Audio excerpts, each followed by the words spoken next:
Ay, lalabas lang ako saglit ah. Pupunta lang ako sa Ganggang House. Ganggang? Hindi, kay King Radic lang kasi may ibibigay lang akong cash sa kanya konti. Pantulong lang sa hospital bills niya, ganun. Tawagin ko. Nagpapahinga nga eh. Sorry.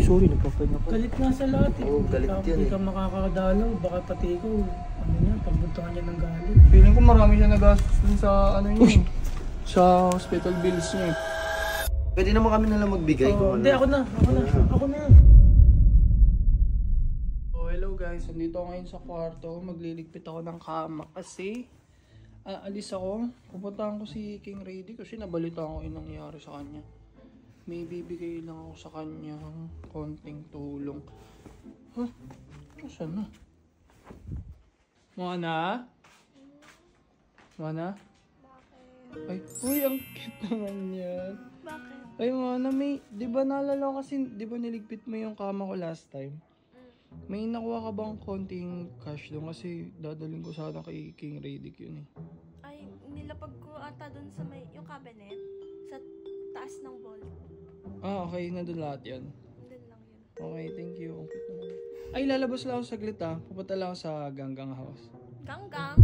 Hindi, kay King Radic lang kasi nabalitaan mo ba yung nangyari sa kanya yung nabugbog siya, di ba? Ba't mo pupuntahan?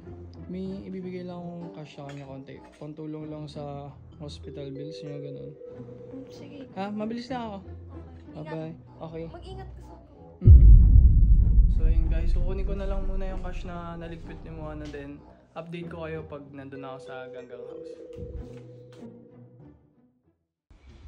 Ayun guys, nandito na ako sa Ganggang House. Sino to? Tao po. Uy! Ay, Mr. Ben. Mr. Ben! Pasok. Yan.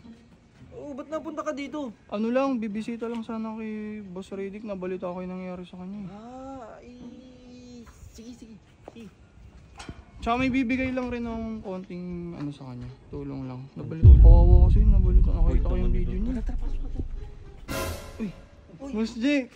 Uy, Gonto, ba't ka nandito? Pupunta ko lang sana si Boss Radic. Uy. Ay. Sige, ano yun? Punta ko lang sana si Boss Radic, may bibigay lang akong konting tulong sa kanya. Nabalitaan ko kasi yung nangyari sa kanya.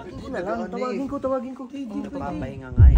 Sorry. Nagpapahinga pa. Galit nga sa lahat eh. Oo, galit yan Hindi eh. ka makakadalaw, baka pati ko, pagbuntangan niya ng galit. Hindi, kahit down lang ako sa kwarto niya saglit. Bawal ba? Pwede kasi pinagutos niya na wala kami papapasukin kahit na sino eh. Paano yan?